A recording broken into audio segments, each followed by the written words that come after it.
بسم الله الرحمن الرحيم. الحمد لله رب العالمين، والعاقبة للمتقين، ولا عدوان إلا على الظالمين.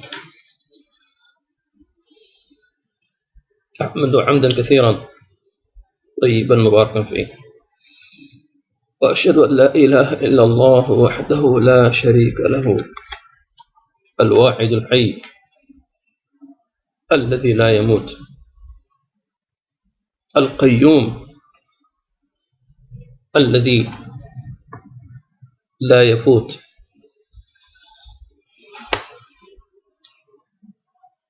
سبحانه وتعالى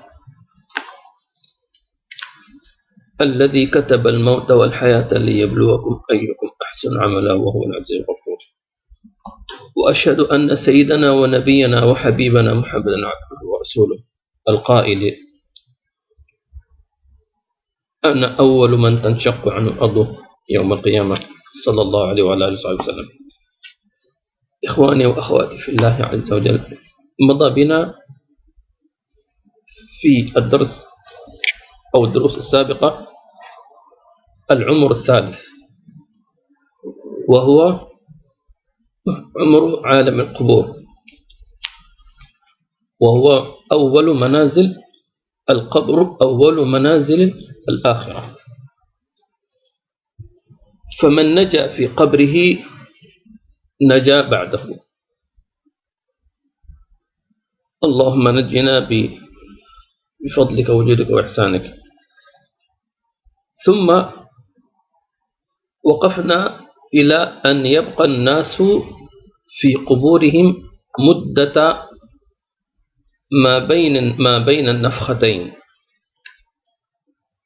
إذ أن كل من يموت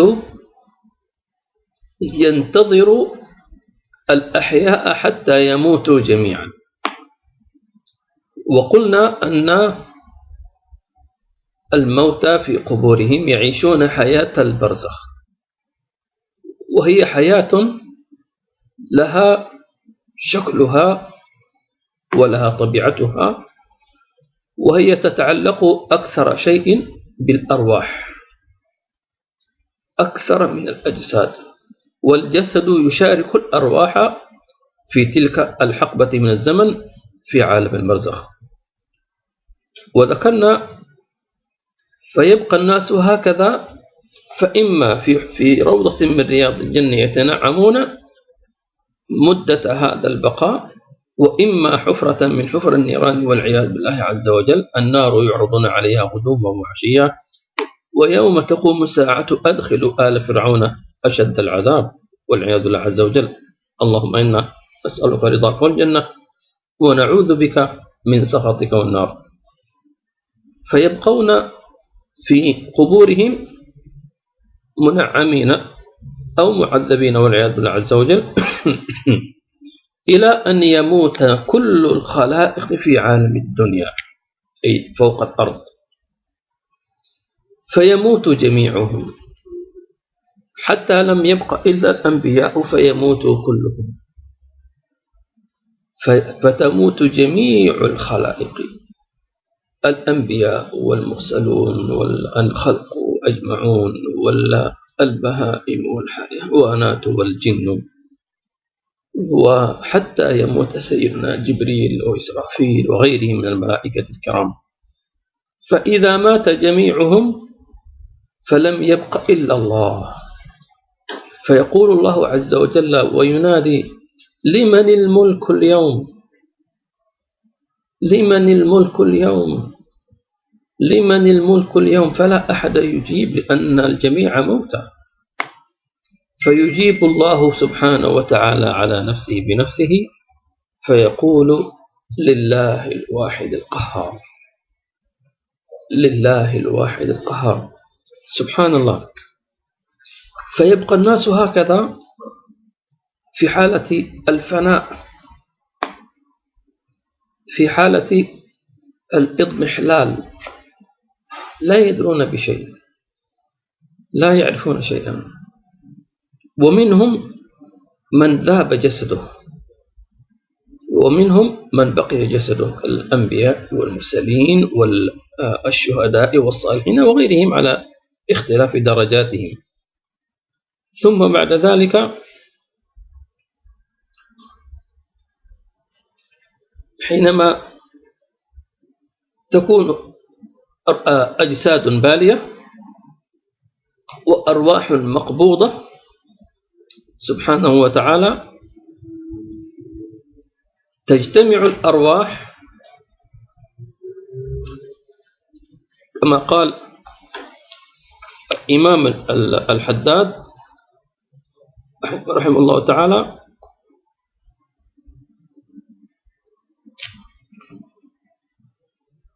فيكون الناس في الأرض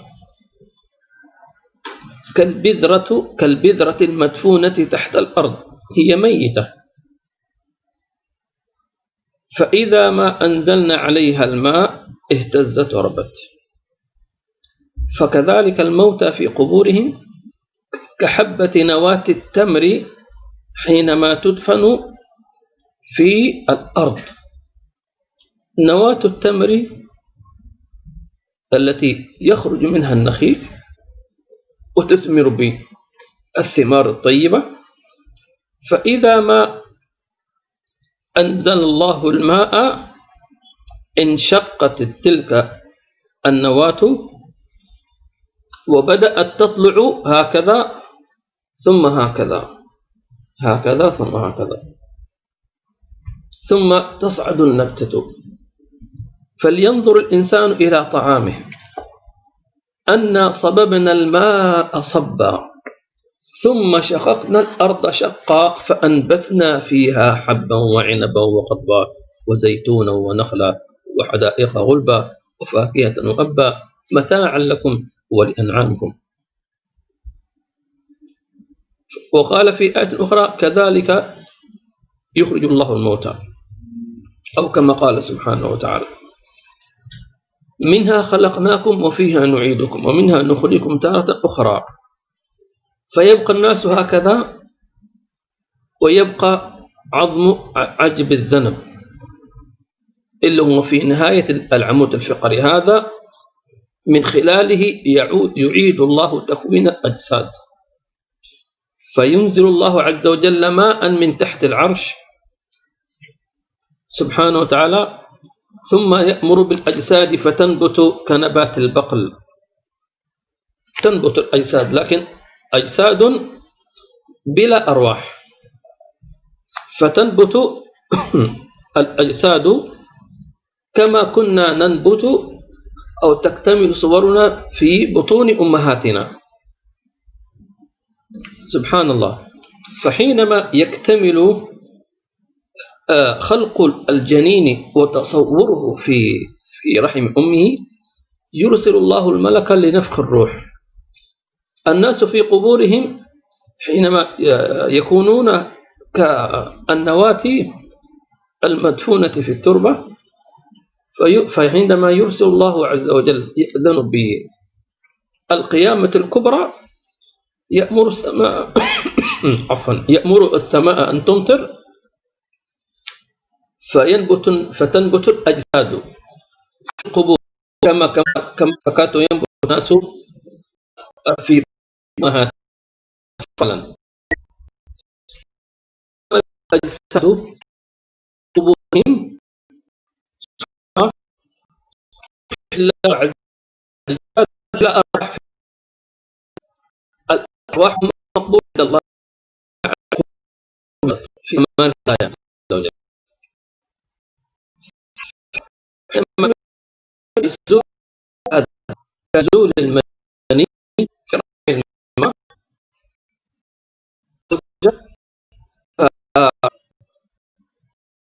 يوحي له عز وجل جبريل وميكائيل وإسرافيل، قبل يوحي له يخاطب أرواحهم فيحون، ثم يحيي له سيدنا سبحانه وتعالى سيدنا جبريل وميكائيل وإسرافيل، ثم يأمر سيدنا إسرافيل بالنفخ في الصور، فحينما ينفخ في الصور النفخة الكبرى وهي تسمى نفخة البعث. النفخة الأولى نفخة الصعق أو نفخة الموت، فلا حي إلا ويموت حينما يسمعها. ثم نفخة البعث إن كانت إلا صيحة واحدة فإذا هم جميع لدينا محضرون. سبحان الله. فحينما ينفخ نفخة البعث فينفخ فتخرج الأرواح، فالنفخ فتكون الأرواح يعني تخرج إلى الجسد التي كانت تسكنه في عالم الدنيا، وحتى تغوص في القبر، في قبر الميت، فالروح تعرف جسد صاحبها لا تخطئه. فحينما ينفخ النفخة الكبرى نفخة البعث الأرواح تتطاير وتتسارع، كل تذهب إلى الجسد الذي كانت تسكن فيه في عالم الدنيا، فتكون أرواح المؤمنات تتهيج نورا تتلألأ نورا، أرواح منورة، أرواح مطهرة، فتدخل إلى قبور أصحابها. وهناك أرواح والعياذ بالله عز وجل مظلمة والعياذ بالله عز وجل، فتذهب إلى أجساد أصحابها من الكفار والفساق وغيرهم، أجارنا الله وإياكم من ذلك، آمين. فحينما حتى لكن أن أرواح تغوص في وسط القبر حتى تسكن إلى ذلكم الجسد. الله الله الله الله. فحينما تسكن في ذلك الجسد يمطر الله عز وجل. الآن الأرواح سكنت الجسد لكن لم يؤذن لها بالخروج من القبور، كما أن الجنين ينفخ فيه الروح فيبقى بعد نفخ الروح في بطن أمه 3 أشهر أو 4 أشهر حتى يأذن الله عز وجل لأمه بالطلق، فيخرج الجنين في المدة الذي قررها الله عز وجل بالخروج إلى عالم الدنيا. فكذلك حينما تتطاير الأرواح فتسكن الأجساد في القبور، فتنتظر الإذن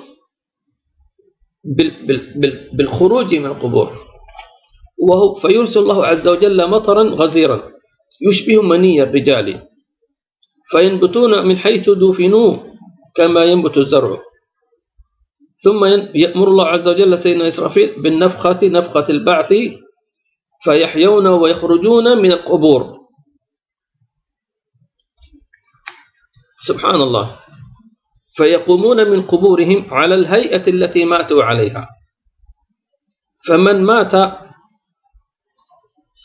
على الهيئة التي مات عليها لا الحالة التي دفن عليها، تمام؟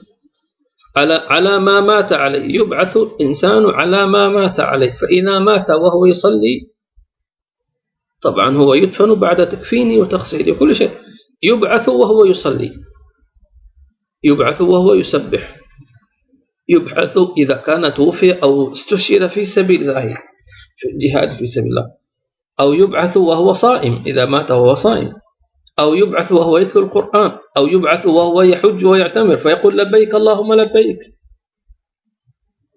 وهكذا.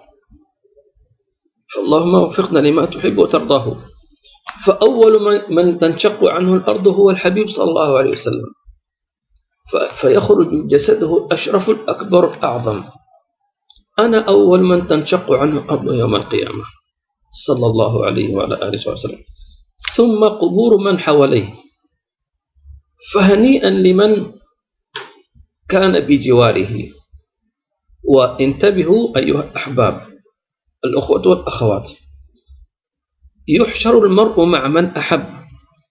قد يموت المؤمن أو العبد في بلد بعيدة لكن يوم البعث يخرج من قبره قريبا ممن أحب. فمن كان مثلا مات في بلد بعيد في أمريكا أو أي بلد، وكان يحب الحبيب صلى الله عليه وسلم ويحب المدينة المنورة ويحب البقيع ويحب الصحابة الكرام ويحب آل بيت الحبيب صلى الله عليه وسلم، ويترنم بالمدينة ويعشقها ويحبها ويبكي إذا رأى صورة المدينة، إذا رأى القبر الشريف، إذا رأى الروضة، إذا رأى الحرم الشريف، إذا رأى جبل أحد يبكي ويتململ وشوقاه وشوقاه وشوقه، يحبها يعشقها يتمناها يذكرها دائما. فهذا حينما يبعث من المدينة يحشر المرء مع من أحب، وهكذا. فالحمد لله على هذا الفضل وعلى هذا الجود وعلى هذا الإحسان. فيخرجون حفاة عراة. لكن هناك من يكسى. أول من يكسى بعد النبي صلى الله عليه وسلم سيدنا إبراهيم عليه السلام. وهل تظنون أن الأنبياء يبعثون عراة؟ لا، إنما يكسون بأحلى حلة، كما قال النبي صلى الله عليه وسلم كما في المسند: أول من يكسى خليل الله إبراهيم، أو كما قال صلى الله عليه وسلم. قال بعض العلماء أي أول من يكسى أي بعد النبي صلى الله عليه وسلم، لأن النبي صلى الله عليه وسلم أول من تنشق عنه الأرض يوم القيامة. وكذلك المؤمن، هل يمكن أن الإنسان يبعث مكسوا ليس عاريا؟ نعم. من هؤلاء؟ من كسى مسلما، يعني اشترى له ثوبا ليلبسه، أهدى إليه ثوبا، يسمونه الكسوة، فإن الله عز وجل يكسوه يوم القيامة. وكذلك من ستر مسلما ستره الله يوم القيامة. إذا شفت إنسان أخطأ فلا تفضحه، لا تنشر يعني عورته، استر عليه، انصحه في السر، نعم، وأحسن الظن به، لكن إياك أن تفضح هذا الإنسان. فمن ستر مسلما ستره الله يوم القيامة. سبحان الله. الله الله الله الله. ثم يحشر الناس، عامة الناس يحشرون حفاة عراة، يعني أعرى مما يكون. ولكن كما ذكرت هناك من يحشر مستورا، اللهم اجعلنا منهم يا رب العالمين. فأول ما يقوم الناس من قبورهم معظم الناس يقومون على خوف شديد لسماع الصيحة. قالوا: يا ويلنا من بعثنا من مرقدنا، فيرون الحياة بعد الموت، فيقولون ويجيبون على أنفسهم: هذا ما وعد الرحمن وصدق المرسلون. كانوا في الدنيا يكذبون ويستهزئون، الآن يقولون: هذا ما وعد الرحمن وصدق المرسلون. سبحان الله. فيخرجون من قبورهم على خوف شديد. فأما المؤمن فيؤمن، فيقوم من قبره خوفا، فيواجه الملائكة تطمئنه: إن الذين قالوا ربنا الله ثم استقاموا تتنزل عليهم الملائكة ألا تخافوا ولا تحزنوا. تمام؟ لا تخاف لا تخاف لا تخاف. تطمئنهم الملائكة التي كانت تحضر معهم مجالس العلم والذكر وغير ذلك مع من الصالح. وهناك من يطمئنه القرآن، فكما جاء أن إذا خرج المؤمن من قبره استقبله القرآن على صورة حسنة، صورة على شكل يريح النفس، يوحي إليها بالاطمئنان والراحة. فيقول له: من أنت يا وجه الخير؟ فيقول: أما تعرفني؟ فيقول: أما أعرفك، من أنت يا صاحب الوجه الحسن والرائحة الطيبة والمظهر الطيب؟ أنت شكلك مريح، أنت شكلك جميل، من أنت؟ أرحني. قال: أنا القرآن، أنا قرآنك الذي كنت تتلوه، أنا سورة البقرة، أنا سورة آل عمران، أنا سورة ياسين، أنا سورة الأحزاب، أنا سورة الفتح، أنا سورة الإخلاص. وهكذا يأتي القرآن بسوره ليبشر، فاللهم اجعلنا منهم. عليكم بالقرآن الكريم تلاوة وتدبرا وعملا وقياما بالليل، فإن القرآن كما قال النبي صلى الله عليه وسلم: القرآن والصيام يشفعان للعبد يوم القيامة. ويسمى القرآن الصديق الوفي، القرآن يقود صاحبه إلى الجنة، ما يتركك كلام القرآن الكريم. كن من أهل القرآن، اصحب القرآن، الله الله، لا تدع يوما إلا وأن تتلو القرآن. كتاب الله حبل ممدود، من تمسك به نجا، لن تضلوا ما إن تمسكتم بهما كتاب الله وعترة أهل بيته، وفي رواية وسنة كتاب الله، لن تضل ولن تزيغ ولن تسقط ولا تخف. إن هذا القرآن والذي كذلك ممن يبشر المؤمنين يوم القيامة الملائكة والقرآن يبشر. قال سبحانه وتعالى: إن هذا القرآن يهدي للتي هي أقوم ويبشر المؤمنين الذين يعملون الصالحات أن لهم أجرا كبيرا. وفي سورة الكهف أن لهم أجرا حسنا. يبشر أبشر. فالله الله في القرآن الكريم. ثم يخرج الناس من قبورهم على صور مختلفة، فمنهم على صور طيبة، على صورة الأعمال التي تغلب عليهم، العمل الصالح الذي يغلب عليك. كيف يغلب عليك؟ يعني تكثر منه وتحسنه. شوف ما هو العمل الصالح الذي أنت إذا عملته بحب وبإتقان وبإخلاص وبإحسان، يكون هذا العمل جميل، يكون هذا العمل يعني رائع. هذا العمل الصالح هو تكون أنت على هيئته، على صور أعمالهم. سبحان الله. ولذلك من هم أجمل الناس يوم القيامة؟ هم أجمل القلوب. هذا القلب الذي كنت تخبئ فيه إما حبا أو بغضا، إما خيرا أو شرا، إما حسنا أو قبحا، إما تواضعا أو كبرا، إما صدقا أو كذبا. تمام. هذه القلوب يوم القيامة يحشر الناس على ما في قلوبهم من الأخلاق الحسنة. فأجملنا وجها وصورة يوم القيامة هم أصحاب القلوب السليمة الطيبة النظيفة المنيبة الخاشعة. تمام. التي لا تحمل حقدا على أحد، ولا حسدا على أحد، ولا كبرا على أحد.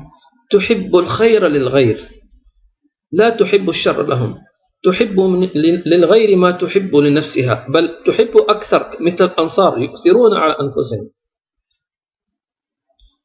علمنا النبي صلى الله عليه وسلم أن نؤثر غيرنا على أنفسنا. هذه أخلاق الأنصار، هذه القلوب الطيبة الجميلة. ولذلك كم من واحد ربما يكون يعني شكله يعني ليس جميلا لكن يحمل قلبا جميل، والعكس ربما يكون إنسان شكله جميل لكن قلبه قبيح.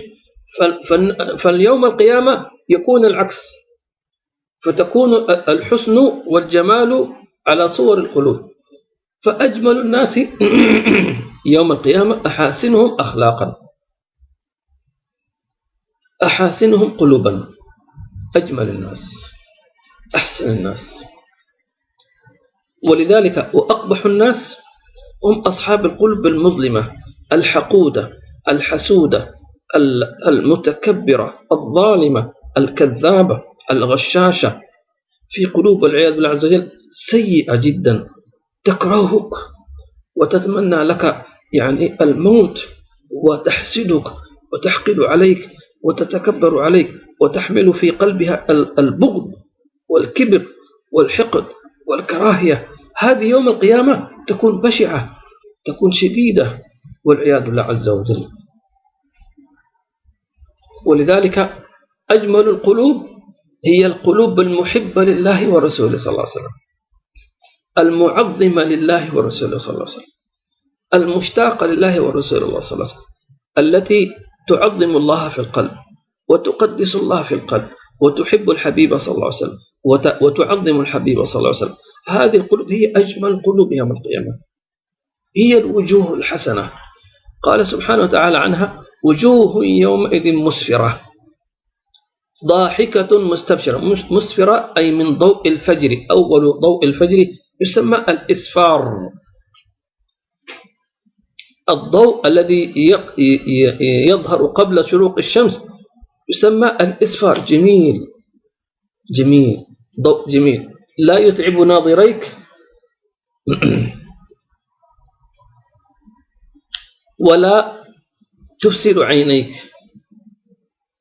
سبحان الله. وجوه يومئذ مسفرة ضاحكة مستبشرة. اللهم اجعلنا منهم. لا إله إلا الله صلى الله عليه وسلم. ويحشر أقوام كما ذكرت على صور أعمالهم الصالحة على قدر عملك الصالح الذي تحبه وتحسنه.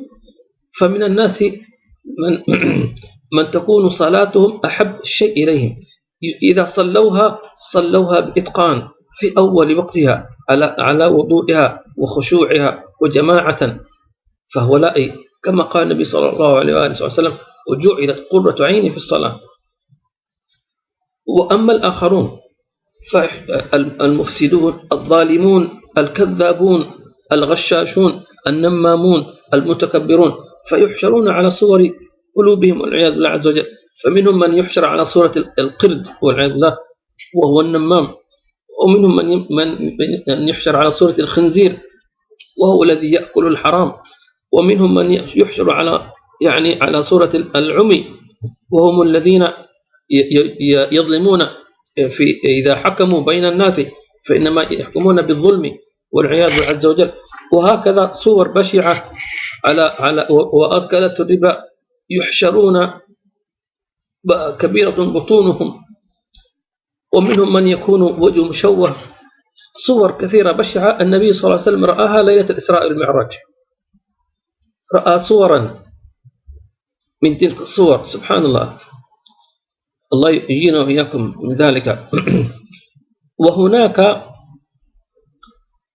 أمة النبي محمد صلى الله عليه وسلم، هذه بشارة للذين يصلون، المحافظين على الصلاة والمحافظين على الوضوء، وخاصة في غسل الوجه واليدين والقدمين.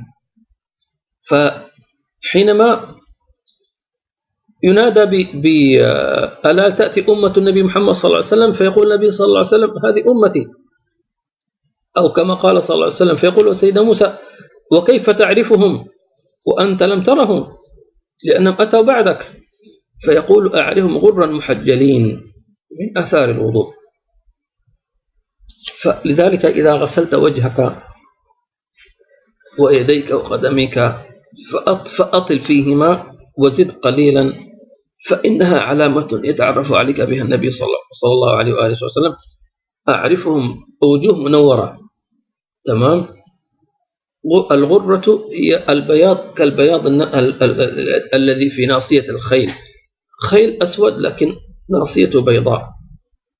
أعرفهم، هؤلاء من أمتي المحافظين على الوضوء، لأن أكثر المصلين من هذه الأمة المحمدية صلى الله عليه وسلم. أما أمة سابقة فما كانوا يصلون، لأن أكثرهم كانوا كافرين. سبحان الله. فأكثر المصلين من هذه الأمة، ومع أن الكثير أيضا منهم لا يصلي والعياذ بالله عز وجل، غرا محجلين من آثار الوضوء، فيعرفهم هذا من أمتي وهذا من أمتي، فاللهم اجعلنا منهم.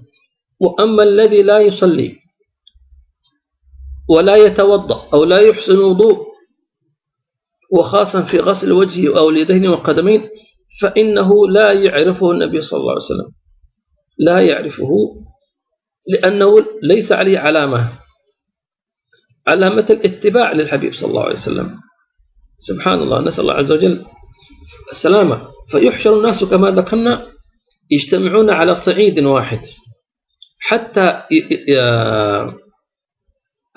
الإنس والجن والوحوش والسباع والبهائم كلها، كل الخلق يجتمعون على صعيد واحد حتى يموج بعضهم فوق بعض، وتدنو الشمس فوق الرؤوس مقدار ميل، وقيل اختلفوا هل هو ميل المسافة أم ميل المكحلة التي يكحل بها المرأة عينها، ميل. لا إله إلا الله محمد صلى الله عليه وسلم. فلا ظل يظلهم إلا أناس، فمن الناس من يظلون في ظل عرش الرحمن، وهم 7 أصناف ذكرهم النبي صلى الله عليه وعلى آله وصحبه وسلم، فاللهم اجعلنا منهم. ومنهم أيضا المتصدق، تمام، يحشر المرء في ظل صدقته أو كما قال صلى الله عليه وسلم. ورجل تصدق بصدقة فأخفاها حتى لا تعلم شماله ما تنفق يمينه أو كما قال صلى الله عليه وسلم.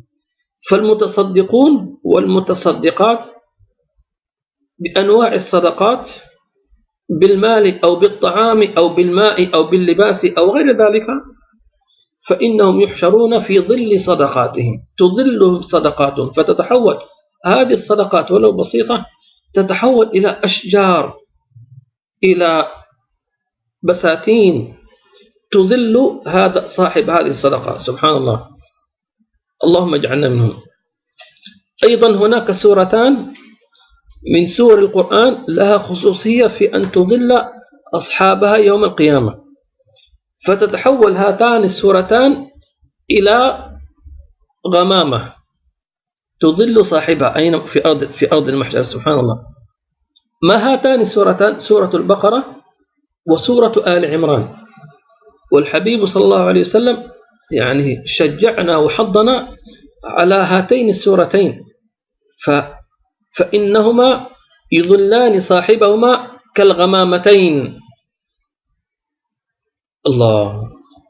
فعليكم بسورة البقرة حفظا وتلاوة وتدبرا، هذه فرصة عظيمة. يا ما أنت في الدنيا لما لا تتمعن في سورة البقرة العمران؟ أما تحاول أن تحفظها؟ أهي صعبة عليك؟ توكل على الله واستعن به، فإنها ستظلك يوم القيامة. يوم القيامة لا ظل، انطلقوا إلى ظل ذي 3 شعب لا ظليل ولا يغني من اللهب. فالله الله، اللهم اجعلنا من أهل القرآن في خير وعافية وآل من سورة البقرة، آمين اللهم آمين. أيضا فيجتمعون كما ذكرنا في أرض المحشر، ويشتد عليهم الأمر، وتدنو الشمس، ويعرق الناس عرقا شديدا شديدا شديدا، فمنهم من يغرق في عرقه، ومنهم من يبلغ العرق إلى فمه، ومنهم من يغوص، ومنهم من يبلغ ترقوته، كل هذا عرق. ومنهم إلى سرته، ومنهم إلى ركبته، ومنهم إلى عقبيه، على حسب أحوال الناس. سبحان الله. وأما الذين يظلون فلا يرون العرق، لأن المتظلل في الظل، تمام، فإنه تهب عليه نسائم باردة، فلا يجد حرا ولا عرقا.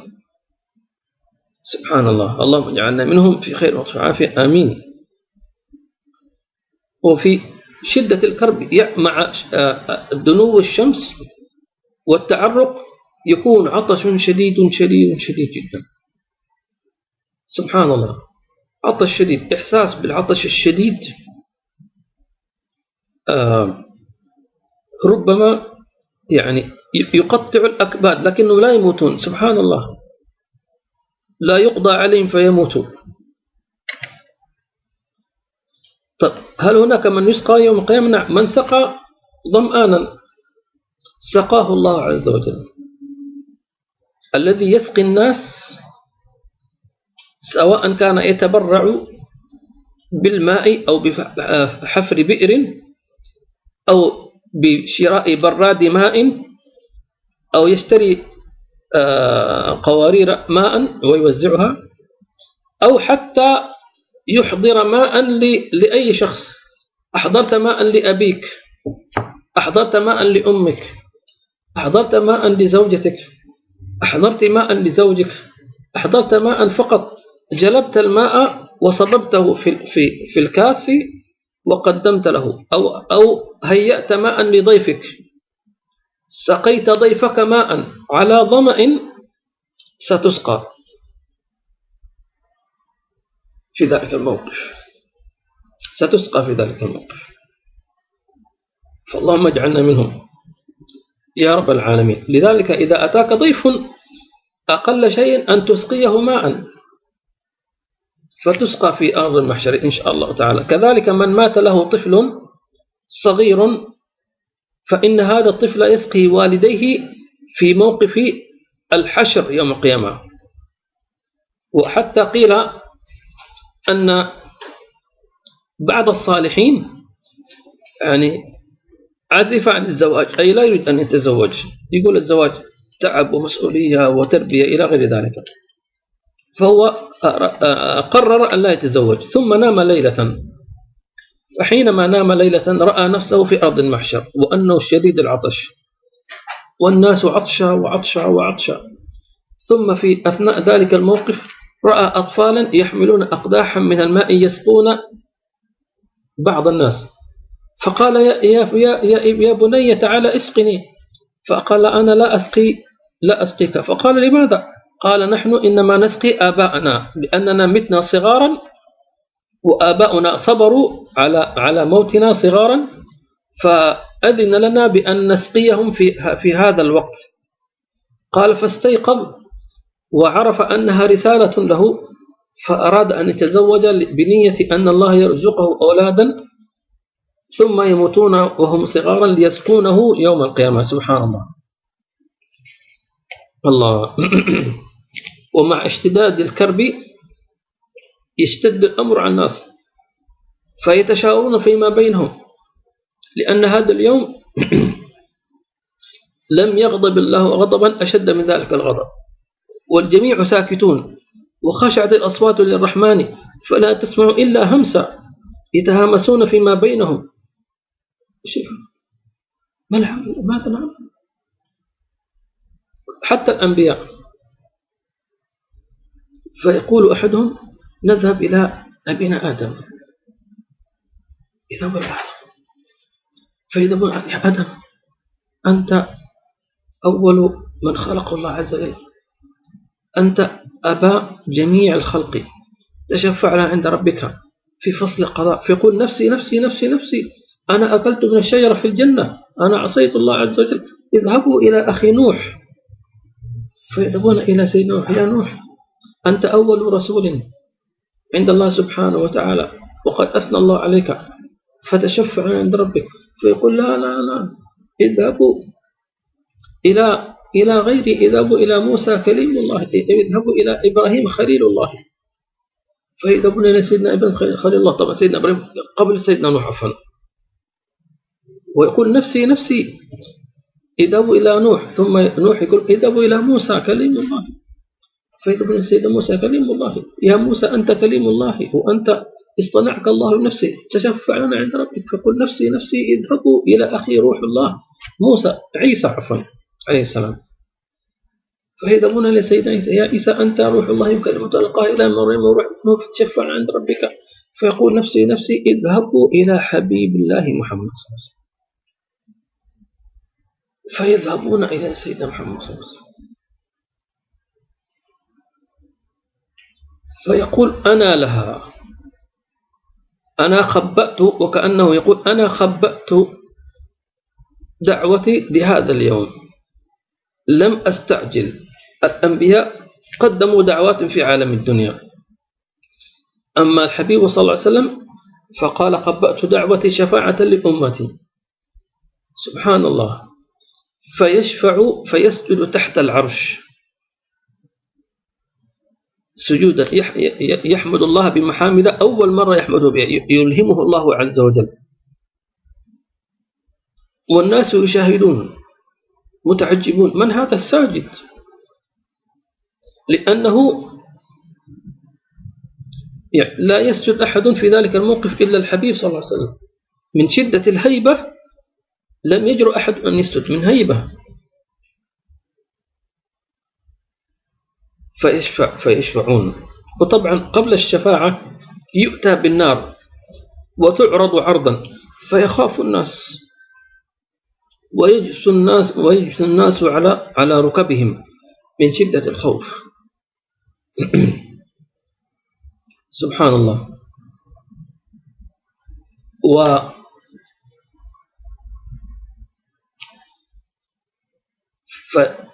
فيسجد الحبيب صلى الله عليه وسلم تحت العرش حتى يقال له: يا محمد ارفع رأسك. فأول اسم ينادى به يوم القيامة محمد صلى الله عليه وسلم: يا محمد ارفع رأسك. يا سلام، ارفع رأسك الآن. لا، أنت رأسك يرفع ورأس غيرك يخفض.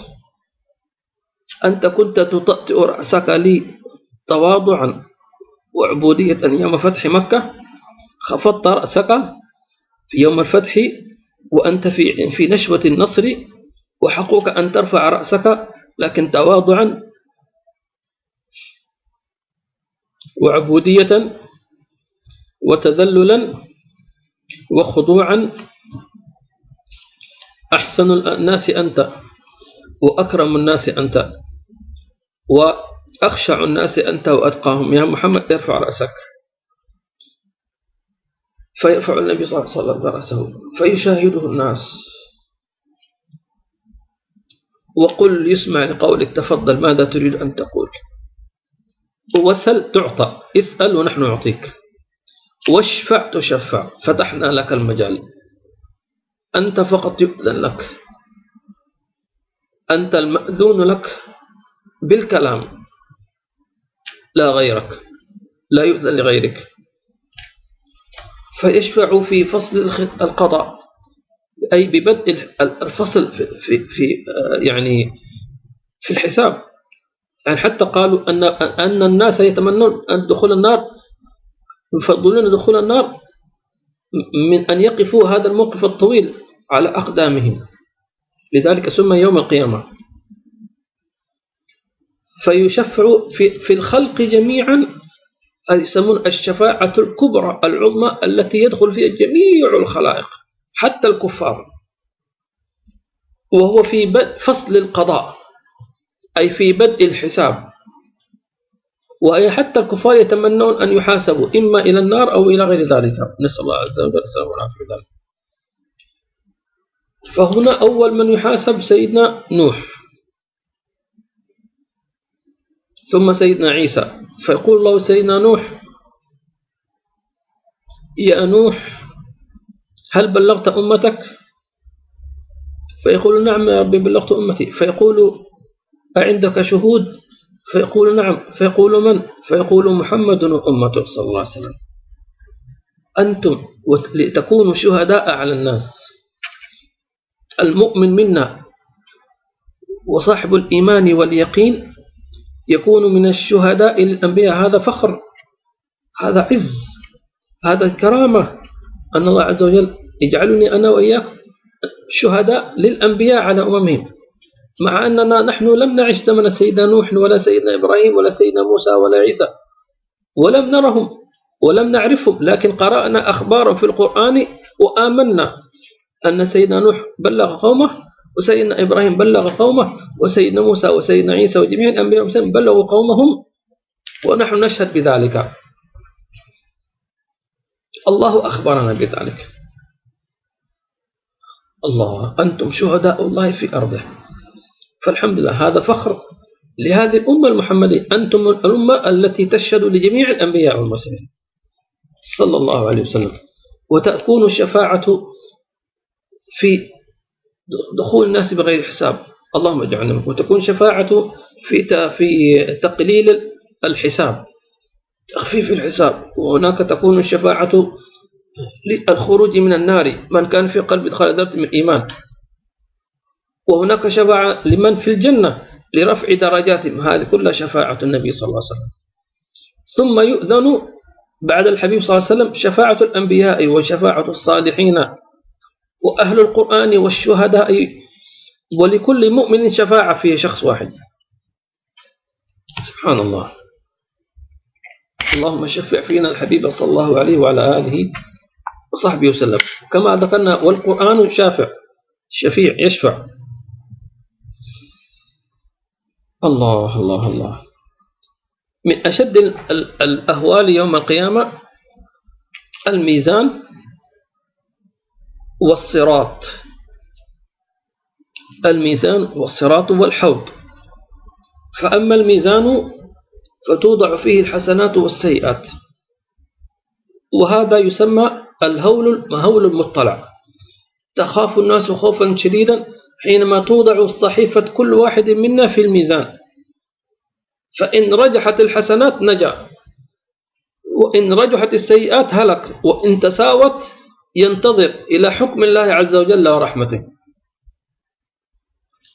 فحينما ينادى بالعبد يوم القيامة باسمه فيوضع الميزان ويؤتى بصحيفته وتوضع الصحيفة.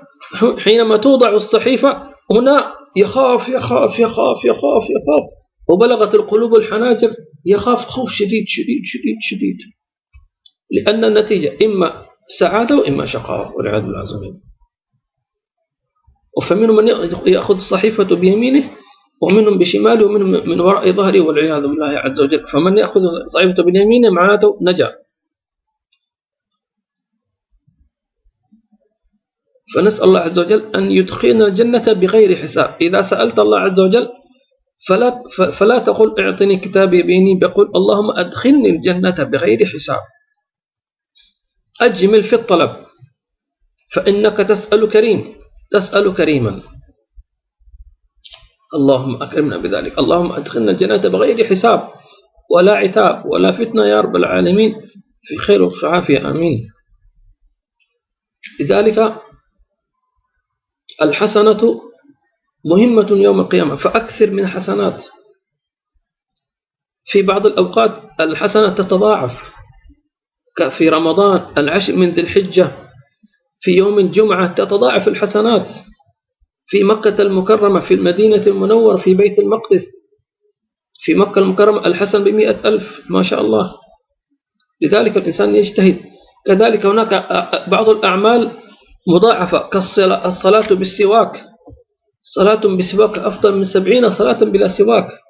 أيضا الصلاة جماعة، صلاة الجماعة تفضل عن صلاة الفذ أو الفرد ب27 درجة، فلا تفرط في هذا الثواب الكبير عند الله سبحانه وتعالى. الله الله الله الله. ومن الناس من يقرأ صحيفته. اقرأ كتابك، وعلى ما تعمل تقرأ، وعلى ما تنظر تقرأ، وعلى ما تتكلم تقرأ. تقرأ أفعالك وأعمالك ونظراتك وحركاتك وسكناتك وخطابك وكلامك، ونرثه ما يقول ويأتينا فردا. فمن كان من المكثرين للذكر يذكر الله كثيرا كثيرا كثيرا كثيرا كثيرا، فحينما يقال اقرأ كتابك فيقرأ لا إله إلا الله لا إله إلا الله لا إله إلا الله، هذا كتابي. اقرأ كتابك هذه لا إله إلا الله، لا إله إلا الله، لا إله إلا الله، لا إله إلا الله. وآخر يقرأ كتابه فيقرأ القرآن، لأنه يقرأ القرآن كثيرا. بسم الله الرحمن الرحيم، ألف لام ميم، ذلك الكتاب لا ريب فيه هدى للمتقين، هذا كتاب فيقرأ القرآن. اقرأ كتابك فإذا به يقرأ كلام الله، لأنه عاش مع القرآن في الدنيا. واضح؟ اقرأ كتابك فيقرأ يا ربي صل على محمد، يا ربي صل عليه وسلم، فيقرأ الصلاة على النبي محمد صلى الله عليه وسلم، لأنه كان دائم الصلاة على الحبيب صلى الله عليه وسلم. على قدر ما تعمل وتقول ستقرأ ما تقول وما تعمل. لذلك نكثر من الذكر، لأن الكلام يسطر في الصحيفة ونرثه ما يقول، سنكتب ما يقول. تمام؟ الله الله الله الله. الكلام يطول سبحان الله في هذا. ثم بعد ويوضع في الميزان 4 أشياء: الأعمال والأقوال والإيمان والأخلاق. أعمالك توضع في الميزان، صلاتك فإذا كانت الصلاة بتعظيم كانت ثقيلة، إذا كانت بدون تعظيم تكون خفيفة. تمام؟ تعظيم، إحسان، إتقان تكون ثقيلة جميلة. الحسنة ثقيلة كالجوهرة، ربما تكون جوهرة واحدة لكنها غالية جدا، ثمينة نفيسة. طيب، وكذلك التسبيحة الواحدة، إذا كنت تسبح الله سبحان الله بتقديس، بتعظيم، بأدب، باحترام، بخوف، بوجل، تكون هذه التسبيحة ثقيلة. وسبحان الله تملأ الميزان، والحمد لله تملأ الميزان، وسبحان الله والحمد لله تملأان وتملأ ما بين السماء والأرض. تسبيحة واحدة ممكن تملأ الميزان إذا كانت بتعظيم، إذا صليت على النبي صلى الله عليه وسلم بأدب، بتعظيم، بحب، تكون ثقيلة في الميزان. الله الله. كذلك الأخلاق الطيبة هذه توضع في الميزان. يقول النبي صلى الله عليه وآله وسلم: أثقل شيء في الميزان خلق حسن. توضع في الميزان. التواضع، المحبة، الإحسان، المودة توضع في الميزان. الله الله الله. كذلك الإيمان، إيمانك بالله عز وجل، إيمانك بالحبيب صلى الله عليه وسلم يوضع في الميزان. إذن هذه الأعمال والأقوال. تمام. يقول النبي صلى الله عليه وسلم: كلمتان خفيفتان على اللسان ثقيلتان في الميزان حبيبتان للرحمن، سبحان الله وبحمده، سبحان الله العظيم، ثقيلتان في الميزان.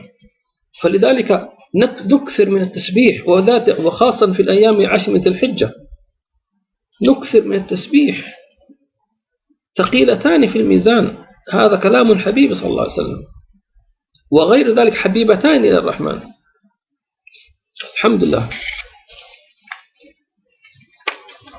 ثم ينصب الصراط، وهو